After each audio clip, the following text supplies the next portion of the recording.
Namaste. Hello. I am Brahmavit Sam Yogi. Today is Friday, the 5th, 8:40 a.m. October the 5th, 2012, and we will continue with the Avadhuta Gita discourses, and let's begin with chapter 3, verse 1. और अध्याय तृतीय श्लोक number 1. गुण विगुण विभागो वर्तते नैव किंचित रति विरति विहीनं निर्मलं निष्प्रपंचम् गुण विगुण विहीनं व्यापकं विश्वरूपम् कथमहमिह वन्दे व्योमरूपम शिवम वै. So the words that Dattatreya, who is also a yogi, very few people know that. They think he was an Avadhuta, but the way to the Avadhuta was through yoga. He wrote a book called the Yoga Shastra, and at some point we will bring out the Yoga Shastra as discourses for the benefit of those who really are interested in authentic yoga. So he says, Guna viguna vibhago vartate naiva kinchit rati virati vihinam nirmalam nisprapancham Guna viguna vihinam vyapakam vishwarupam Kathamahamiha vande vyomarupam shivam vai. So the words that he uses are guna and viguna. Guna means sattva guna, raja guna, tamo guna. Sattva is serenity or balance. Rajas is dynamism or restlessness. In fact, the great yogi Vivekananda said once that you are bound to feel restless when you think about yourself. That is why this is a restless world, because we always think 99% of the time about ourselves and rest 1% of the time about our progeny, about our spouses, about our siblings, about our parents, and maybe 99% of the 1% we do that, and then whatever is left we think about doing charity, doing social service, thinking for the homeless, or whatever you like. Right now the fight is going on between Romney and Obama as to who will serve the poor people the more. It's my honest opinion. Well, I'll not get into politics, but you get the idea that we as a people are restless, that is rajas. Tamas is the worst. It's lethargy, it is inertia, it is darkness. Rajas is energy, but it's dynamism, but it is also restlessness. And we got to balance these two, and that is sattva. So that is the guna. So he says, Guna viguna vivago vartate naiva kinchit. There is no existence of guna, that is sattva, rajas, tamas, or absence of gunas. See, basically in philosophy, which is Vedanta, as a way to realizing our own real selves, talks about going beyond the three gunas. Gunatita, or without any gunas, viguna. What is guna and what is viguna? This world which is colorful, see the colors, orange, blue, green, these are the gunas. Lack of color is viguna. So he says, Guna viguna vibhago vartate naiva kinchit. Even lack of color does not exist. Lack of color is also a kind of perceivable stuff. If not perceivable through the sense of sight, perceivable through the mind, or there is no color. Still it is perception, and then we are going beyond the mind. Guna viguna vibhago vartate naiva kinchit. So the distinction or the differentiation of guna and viguna, quality or absence of quality, guna or viguna, sattva, rajas, tamas, gunatita, beyond the gunas does not exist at all. Second one, rati virati vihinam nirmalam nisprapancham.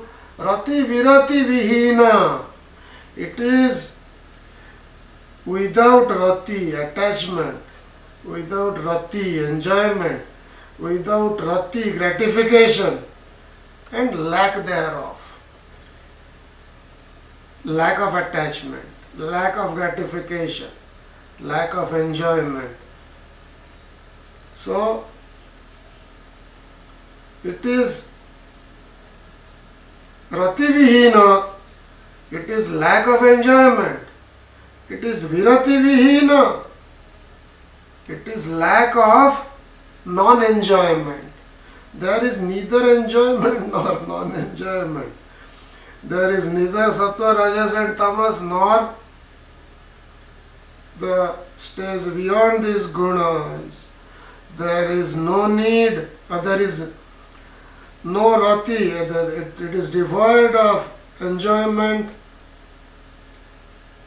and lack of enjoyment. It is nirmala, it is without mala. What is mala? Okay, let's use the law and the law and sing it again.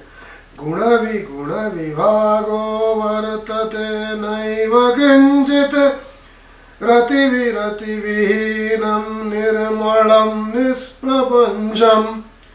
Guna vihinam vyapakam vishwarupam kathamahamiha vande vyomarupam shivamavai. So it has no guna, sattva, rajas, tamas. It has no viguna. It has no rati within it. It has no virati within it. It has no mala. What is mala? Mala is feces. Mala is dirt.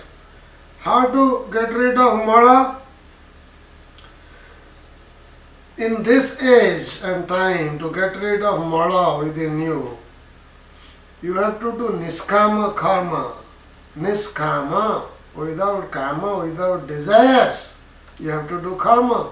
Now I see all these people in religious circles doing spiritual entertainment, whether it's a Unitarian church or a Vedanta society, or more dogmatic fundamentalistic groups like Christians or Hindus or what have you.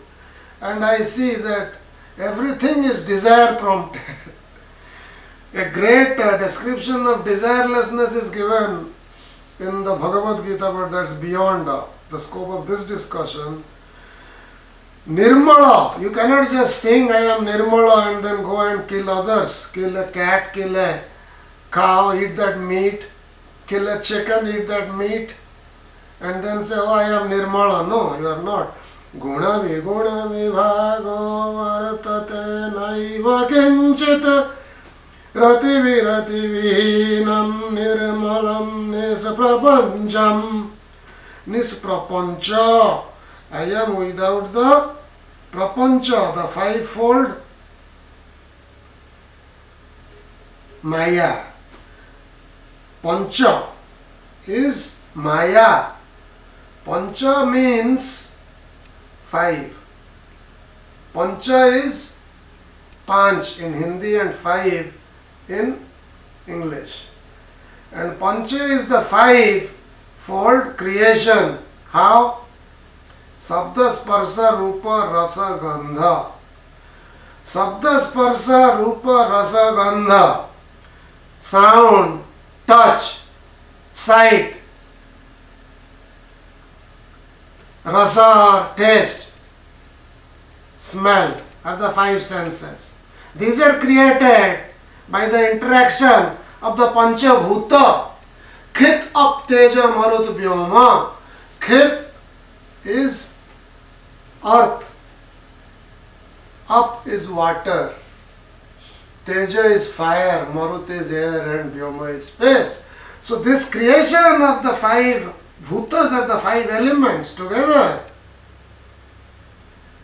which adhere to our five senses do not exist in that Shiva that I am, says the Avadhuta. Guna vibhago vartate naiva kinchit rati vihinam nirmalam nisprapancham guna vihinam vyapakam vishwarupam. I am beyond the concept or the sphurti or the energy or the intelligence which is these three sattva, rajas and tamas, and beyond those the gunatita. I am beyond that. Vyapagam, ever, everywhere, infinite. Vishwarupam, universal. Who is universal? One who is living in the present world, in a present physical body, whether it's a Sam Yogi or whether one of the so-called yogis in India or the so-called teachers in America. Are they universal? No. Guna vibhago vartate naiva kinchit rati vihinam nirmalam nisprapancham guna vihinam vyapakam vishwarupam katamahamiha vande vyomarupam sivamavai. What we are understanding here is I am universal. Who is universal? There is only one universal energy. It is the source of all energy. It is Brahman. Great teachers in the past like Ramana Maharshi or Shankara in perennial philosophy, or before that Astavakra or Dattatreya, their energy is universal because it's everywhere. Guna vibhago vartate naiva kinchit rati vihinam nirmalam nisprapancham guna vihinam vyapakam vishwarupam katamahamiha vande vyomarupam shivam mai. So how can I worship this Vishwarupa, this universal energy which is present everywhere, who I call Shiva? Since I am that Shiva, I am that universal energy which is present everywhere. I am everywhere, this energy is everywhere, and this energy that I speak of, that Sam Yogi speaks of, is not the ego, because your ego is limited. Your ego is maximum powerful over a country as the president or prime minister. Your ego is maximum powerful over an organization which is even multinational but limited. Your ego might be maximum limited to this planet, to the solar system, to this universe. It cannot expand beyond that. But that which expands beyond this universe of five senses, beyond this Einsteinian relative universe of E is equal to mc squared, light and energy. Energy is light square multiplied by mass. That is the Einsteinian relative universe. There is nothing you can really do if you think you can be a mystic by doing some research in physics as to which planet exists in which solar system, though I would be interested to know if such a planet exists and which five senses or seven senses or nine senses those creatures use. But that's again limited to our current planet and beyond our current universe. And we can think of multiverses, but whatever we think is limited by our five senses and our mind. And that which is limitless, that I am or that he is. So how can I worship that? How can I fathom that? How can I imagine that except through this realization? What is that realization? Let's look at the next verse.